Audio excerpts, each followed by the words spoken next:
জুলাই সনদে পৃথিবীর বিভিন্ন দেশে জুলাই আন্দোলনে যারা অবদান রেখেছেন প্রবাসীদেরকেও সম্পৃক্ত করতে হবে।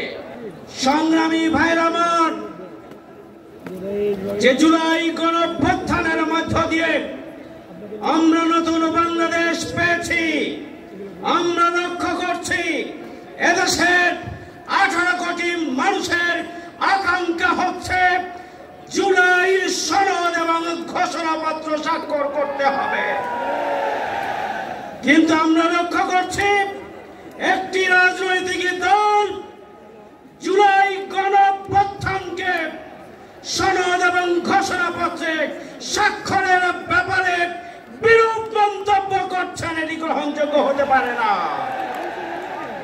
জুলাই সনদ হচ্ছে আমাদের জুলাই আগস্ট আন্দোলনের যে ত্যাগ এবং কোরবানি, যে শহীদ এবং আহত, তাদের রক্তের বিনিময়ে যে নতুন বাংলাদেশ, সেই বাংলাদেশের সাংবিধানিক এবং আইনানুগ ভিত্তি রচনার জন্য জুলাই সনদ আমাদেরকে অবশ্যই স্বাক্ষর করতে হবে।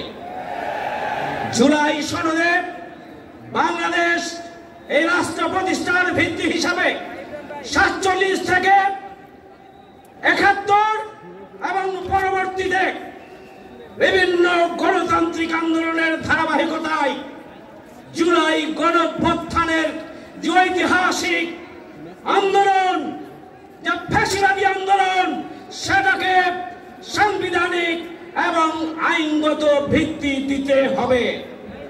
এই আন্দোলনের, এই গণঅভ্যুত্থানের যে চেতনা ছিল সেটি হচ্ছে উই ওয়ান্ট জাস্টিস।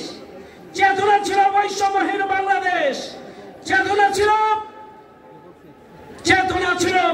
ন্যায় বিচারের বাংলাদেশ, চেতনা ছিল আবু সাইদ মুগ্ধ।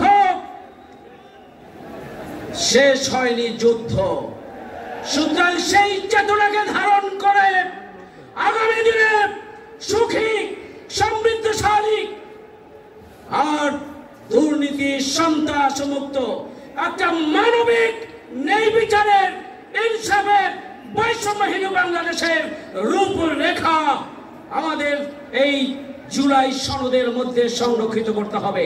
জুলাই সনদে ছাত্র সমাজ, শিক্ষক, কর্মকর্তা, কর্মচারী, আলেম ওলামা, আলিয়া, কওমি, বিশ্ববিদ্যালয়, প্রাইভেট বিশ্ববিদ্যালয়, স্কুল, কলেজ, মাদ্রাসার পাশাপাশি পৃথিবীর বিভিন্ন দেশে জুলাই আন্দোলনে যারা অবদান রেখেছেন প্রবাসীদেরকেও সম্পৃক্ত করতে হবে।